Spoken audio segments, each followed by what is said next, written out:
నమస్కారం. City news తెలుగుకి స్వాగతం. ప్రజలే ముందు, ఆ తర్వాత మిగతా పనులని సీఎం చంద్రబాబు తెలియజేశారు. ముందుండి నడిపించాలనే ఉద్దేశంతో క్షేత్రస్థాయిలో పనిచేస్తున్నట్లు చెప్పారు. బాపట్ల జిల్లా చినగాంజ మండలం కొత్త గొల్లపాలెంలో ఎన్టీఆర్ భరోసా పింఛన్ల పంపిణీ కార్యక్రమంలో సీఎం పాల్గొన్నారు. లబ్దిదారుల ఇళ్లకు స్వయంగా వెళ్లి పింఛన్లు అందజేశారు. వారి సమస్యల్ని అడిగి తెలుసుకున్నారు. అనంతరం నిర్వహించిన సభలో చంద్రబాబు మాట్లాడారు. రాష్ట్ర పునర్నిర్మాణం చేపట్టే బాధ్యత తీసుకుంటానని గతంలో చెప్పానని, ఆ మాట ప్రకారం ముందుకు వెళ్తున్నామని చెప్పారు. పెంచిన పింఛన్లను గత ఏప్రిల్ నుంచి అమలు చేస్తున్నాం. దివ్యాంగులకి 6,000 పింఛన్లు ఇస్తున్నాం. 1,5 కుటుంబాలకి గాను 64 లక్షల మందికి పింఛన్లు అందజేస్తున్నాం.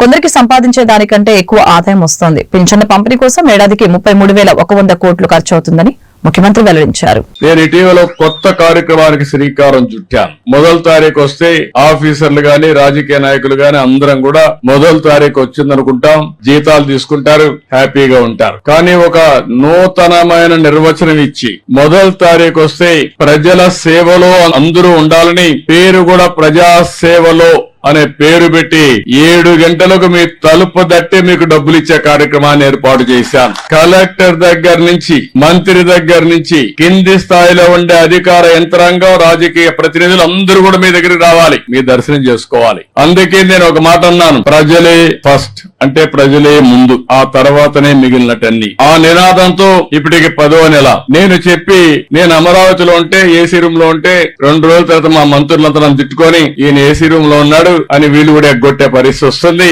నేను ముందుండి నడిపించాలనే ఉద్దేశంతో క్షేత్ర స్థాయిలో నేను పనిచేస్తున్నాను. ఎప్పుడు కూడా యుద్ధం చేసేటప్పుడు సైన్యాధిపతి ముందుండకపోతే యుద్ధంలో జయించలేం. అందుకని నేను ఈ కార్యక్రమానికి శ్రీకారం చుట్టాను. ఎన్నికల ముందు చాలా విషయాలు మీకు చెప్పాను. నేను ఈ రోజు సమస్యలున్నాయి, చాలా కష్టాలున్నాయి. ఏదైనా ప్రజల సమస్యలు మాట్లాడితే వాళ్ళ మీద దాడులు చేశారు. గ్రామాల్లో ఉండే మీరంతా బయట రానియకుండా మిమ్మల్ని కట్టడి చేశారు, వేధింపులు చేశారు, ఇవన్నీ జరిగాయి. ఆ రోజు నేను ఒక మాట చెప్పింది, మళ్లీ రాష్ట్రాన్ని పునర్నిర్మాణం చేసి మీ జీవితాల్లో వెలుగు చూపించే బాధ్యత నేను తీసుకుంటానని ఆ రోజు చెప్పాను. ఆ మాట ప్రకారం ముందుకు పోతున్నాం. నేను వచ్చిన మొట్టమొదటిసారిగా మీరు గుర్తుపెట్టుకోండి, డబ్బులు లేవు, జీతాలు కూడా ఇవ్వగలుగుతామా లేదా నాకే అనుమానం. కానీ ఒక మాట చెప్పాను, ఏప్రిల్ నుంచి పింఛన్ ఇస్తానని చెప్పాను. మామూలుగా చెప్పలేదు, అన్ని ఆలోచించే చెప్పాను. మీరు కష్టాల్లో ఉన్నారు, నాకు ఎన్ని ఇబ్బందులున్నా పర్వాలేదు, ముందు మీకు న్యాయం చేయాలని ఆ రోజు నేను చెప్పాను. అందుకనే మీరు ఒకసారి చూస్తే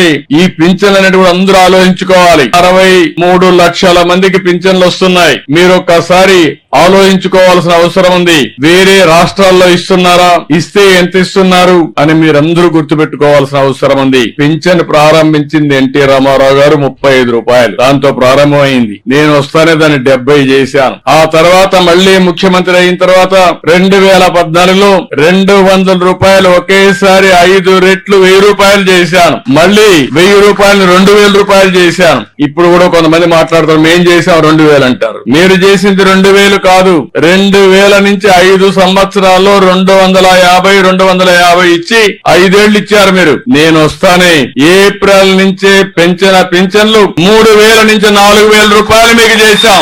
రైతుల నుంచి ధాన్యం కొనుగోలు ప్రక్రియ కొనసాగుతుందని మంత్రి నాదెండ్ల మనోహర్ తెలిపారు. ధాన్యం సేకరణపై సచివాలయంలో ఆయన మీడియాతో మాట్లాడారు.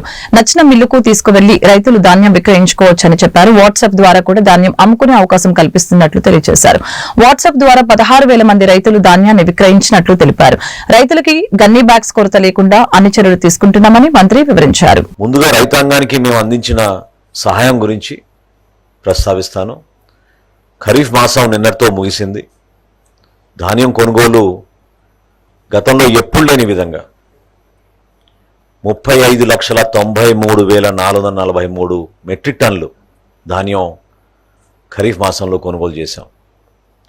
ఇది కేవలం కొనుగోలు చేయడమే కాదు, ఒక కొత్త ఆలోచనతోటి, కొత్త విధానాలతోటి, సంస్కారాలతోటి ఎప్పుడు లేని విధంగా రైతుకు ఒక భరోసా కల్పించి 48 గంటల్లోనే మీ ఖాతాల్లోకి నగదు జమ చేస్తామని మాట ఇచ్చాం. కానీ వాస్తవంగా 24 గంటల్లోపే 8,279 కోట్ల రూపాయలు మన రైతుల ఖాతాల్లోకి రాష్ట్ర ప్రభుత్వం నుంచి మేము జమ చేశాం. సంస్కరణలో భాగంగా గతంలో ఎంత దుర్మార్గంగా వాళ్ళకి కావలసిన మిల్లులకి ధాన్యం తోలుకున్నారో, ఏ విధంగా అవినీతి జరిగిందో, ఏ విధంగా రైతుల్ని 5-6 రోజులు మిల్లుల దగ్గర పోయి పడిగాపులు కాసి లారీల కింద నిద్రపోయిన పరిస్థితుల్ని దాటే విధంగా ఒక కొత్త మార్పు తీసుకొచ్చాం. అన్నిటికన్నా ముఖ్యమైనది రైతుకి అవకాశం కల్పించాం. మీరు ఏ మిల్లుకి అమ్మాలనుకుంటే ఆ మిల్లుకి మీరు అమ్ముకోవచ్చు.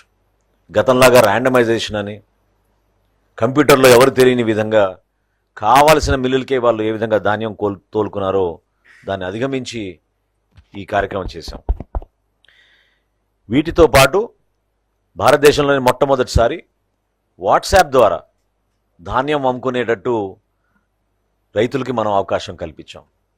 అద్భుతమైన రెస్పాన్స్ వచ్చింది. దాదాపు 70,000 మంది రైతులు ఈ వాట్సాప్ ద్వారా ఎంత ధాన్యం పండించగలిగారు వాళ్ళ సర్వే నంబర్లు వివరాలు ఇవ్వగానే ఇమ్మీడియట్గా మీరు ఏ మిల్లుకి తోలుకుంటారనేది అవకాశం కల్పించి వాళ్ళే బుకింగ్ చేసుకునే విధంగా ఈ వాట్సాప్ ద్వారా సుమారు చివరికి 16,000 మంది రైతులు పూర్తి స్థాయిలో ఈ అవకాశాన్ని ఉపయోగించుకునే విధంగా ఈ వాట్సాప్ని మేము అమలు చేశాం. GPS విధానం తీసుకొచ్చాం. అదేవిధంగా గౌరవ ముఖ్యమంత్రి గారు కూడా సమీక్షించడానికి క్షేత్రస్థాయిలో పర్యటించినప్పుడు గంగూర్ అనే గ్రామం కృష్ణా జిల్లాలో ఆ రోజున గోతాల విషయంలో కూడా కొంతమంది నాణ్యత లేదనే భావన వ్యక్తపరిచినప్పుడు ముఖ్యమంత్రి గారి ఆదేశాలతోటి రాష్ట్ర వ్యాప్తంగా ఎక్కడ కూడా గోతాల లోటు లేకుండా ఆ మార్పు తీసుకొచ్చి గన్ని రోగులను వైద్యులు మానవతా దృష్టితో చూడాలని రాష్ట్ర వైద్య ఆరోగ్య శాఖ మంత్రి సత్యకుమార్ యాదవ్ అన్నారు.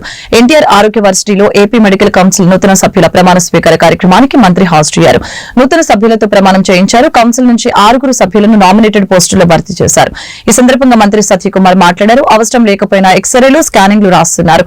సాధారణ ప్రసవం కాకుండా సిజేరియన్ చేస్తున్నారు. టెస్టులు రాస్తేనే వైద్యులు బాగా చూస్తారన్న అపోహలు ప్రజలు ఉన్నారు. ప్రజలకు అవగాహన కల్పించాలి. వైద్యులు చిరునవ్వుతో పలకరించాలి. జాతీయ వైద్య మండలి నిబంధనల్ని ఖచ్చితంగా అమలు చేయాలని అన్నారు. అదే బాగుంటుంది sir.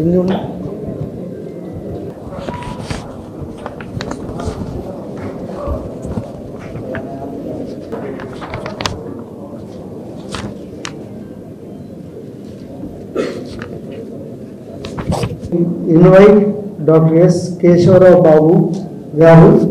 He was the past president of IMA Vijayawada.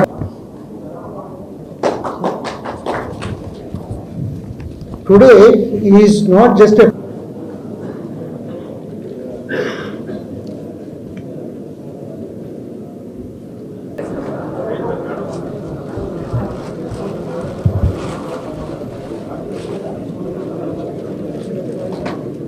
చాలా కారణాల వల్ల అవసరం లేకపోయినా యాంటీబయాటిక్స్ ఇవ్వడం, అవసరం లేకపోయినా ఎక్స్రేలో, సిటీలో, చివరికి ఎంఆర్ఐలు చేయాల్సిన పరిస్థితి తీసుకురావడం, కాస్త అవగాహన కల్పించి నార్మల్ డెలివరీ చేయాల్సిన పరిస్థితుల్లో సిజేరియన్ చేయాల్సి రావడం. నేను ఎందుకు ఇది ప్రముఖంగా ప్రస్తావిస్తున్నా అంటే ఇవాళ మా గౌరవ ముఖ్యమంత్రి గారు పాపులేషన్ మేనేజ్మెంట్ మీద, గతంలో పాపులేషన్ కంట్రోల్ మీద మాట్లాడిన ముఖ్యమంత్రి గారు ఇవాళ సమకాలీన పరిస్థితులను దృష్టిలో పెట్టుకుని పాపులేషన్ మేనేజ్మెంట్ గురించి మాట్లాడుతూ మన TFR 1.7కి రాబోయే రోజుల్లో ఇంకా దేశవ్యాప్తంగా, ప్రపంచవ్యాప్తంగా ఎలాగో అనేక దేశాల్లో ఆ పరిస్థితులు దాఖలించాయి. మన దేశంలో ముఖ్యంగా ప్రధానంగా మన రాష్ట్రంలో కూడా ఆ TFR రేట్ పడిపోకుండా కాస్త దాన్ని పెంచాల్సిన బాధ్యత గురించి కూడా వారు ఇటీవల అనేక సందర్భాల్లో అనేక వేదికల మీద మాట్లాడుతూ వచ్చారు. 1.7 దాన్ని మనం 2.1కి తీసుకెళ్లగలిగితేనే ఈ మానవ వనరులను మన రాష్ట్ర అభివృద్ధి కోసం ఉపయోగించడానికి అవకాశం ఉంటుందనే విషయాన్ని కూడా వాళ్ళు చెప్పారు. కాబట్టి సిజేరియన్ వీటి మీద అవసరం లేకపోయినా సిజేరియన్ హాస్పిటల్ ఆపరేషన్స్ ని ప్రోత్సహించకుండా నార్మల్ డెలివరీస్ అనేక రకాలు ఉన్నాయి. దాంట్లో వ్యాక్యూమ్ పులింగ్ నాకు చెప్తున్నా అంటే ప్రెజెంటేషన్ వాళ్ళ వ్యాపారం కోసం వచ్చి నాకు ప్రెజెంటేషన్ ఇచ్చారు, కానీ తర్వాత ఆక్సిజన్ ఇచ్చి కూడా పెయిన్లెస్ డెలివరీస్ చేయడానికి అవకాశం ఉంది. ఇటువంటివన్నీ ఉన్నప్పుడు వాటిని ప్రోత్సహించి కొద్దిగా అవగాహన కలిగించి ఇంత మెకానిజం ఉంది.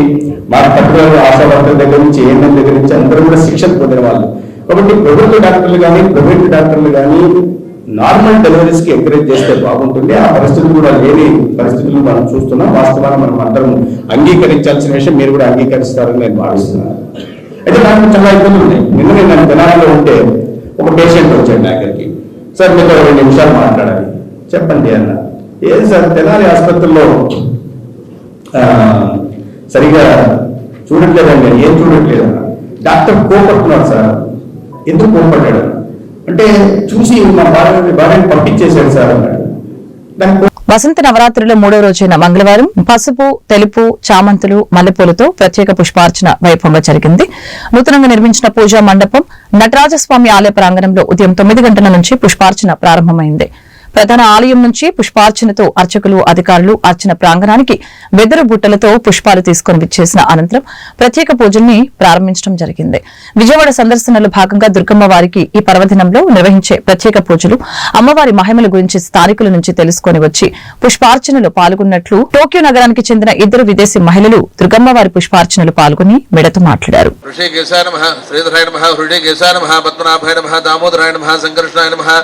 वासुदेवाय नमः प्रद्युम्नाय नमः निरुद्धाय नमः समर्पयामि पुष्पमालिकान् समर्पयामि पुष्पैः पूजयामि ओम भवस्य देवस्य भक्ते नमः ओम सर्वस्य देवस्य भक्ते नमः ओम ईशानस्य देवस्य भक्ते नमः ओम वसुदेवस्य भक्ते नमः ओम रुद्रस्य देवोधानकरेश्वरी मानमंडल मध्यस्थ भैरवी भगवानी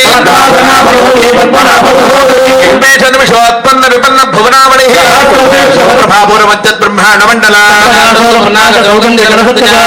श्रेणी गणत्कोटि रमंडित मुखचंद्र कलंकाभ मृगनाभ विशेषगा लक्ष्मी परिवाह जनन्मी नाभलोचना नारा गांधी दरस्कारिणाशाभरण भासुरा नाडग्युगुणे होतन पुराणव मंडल भक्त शस्त्र प्रत्यस्त्र वर्षिणी महाभासुदास्त्राग्नि दर्धग्ध अदरसैनिका पूरांतर्धुता विष्णु ग्रंथ विभेदने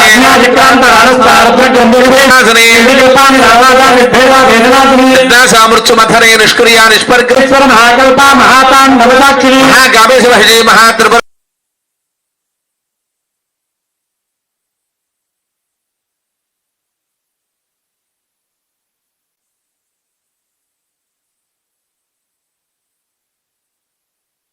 भवन्ते हि मे श्रियं दे महादेवी यथा योग्यं तथा कुरु स्वस्ति प्रियाप्यानन्दराजाय सर्वस्तोमादिरात्र उत्तममहद्भवति सर्वस्याप्यै सर्वमेव तेना ఆపత్కాలంలో నిరుపేదలకి మెరుగైన వైద్యం అందించడంలో సీఎంఆర్ఎఫ్ అండగా నిలుస్తుందని టీడీపీ నేత వెనిగండ్ల రామకృష్ణ నాని తెలిపారు. నందివాడ మండలం ఒడ్డుల మేరక గ్రామానికి చెందిన మెరుగుమాల వెంకటేశ్వరరావు వైద్య చికిత్స నిమిత్తం ₹1,00,000, గుడివాడ చెందిన అల్లాడి రమణ అనే మహిళ వైద్య చికిత్స నిమిత్తం ₹60,000, మొత్తం ₹1,60,000 ఎల్ఓసీ పత్రాలను గుడివాడ టీడీపీ కార్యాలయంలో వెనిగండ్ల నాని బాధిత కుటుంబాలకు అందజేశారు.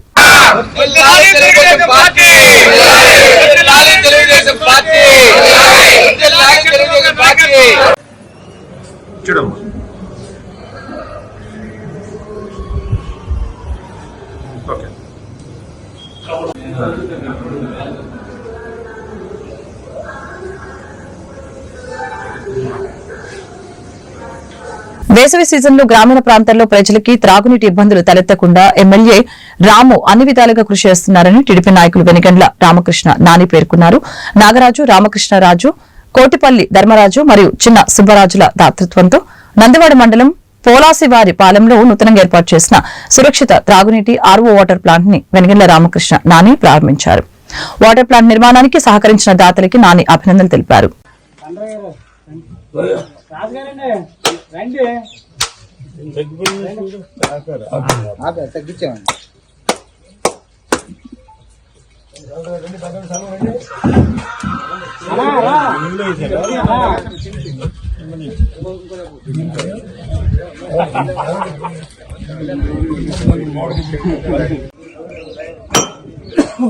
రండి రండి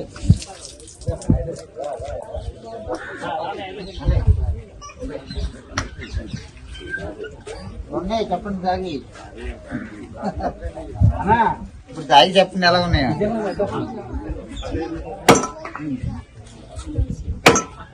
రండి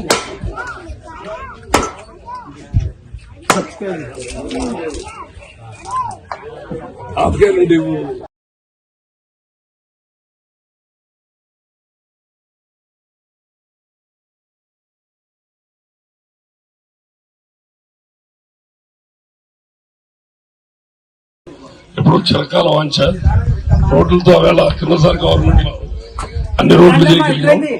వాటర్ వాళ్ళు అప్పుడే వాటర్ అడిగితే నాగబాబు గారు అన్నారు అలా మాటలు గుర్తుపెట్టుకుని ఏ సమస్య వచ్చినా సరే ఎనీ టైం అందుబాటులో ఉన్న ఎమ్మెల్యే గారు ఎవరైనా ఉన్నారంటే. ఈ వార్తలు ఇంతటితో సమాప్తం. మరొక బిల్టన్ మళ్ళీ కలుద్దాం. నమస్కారం.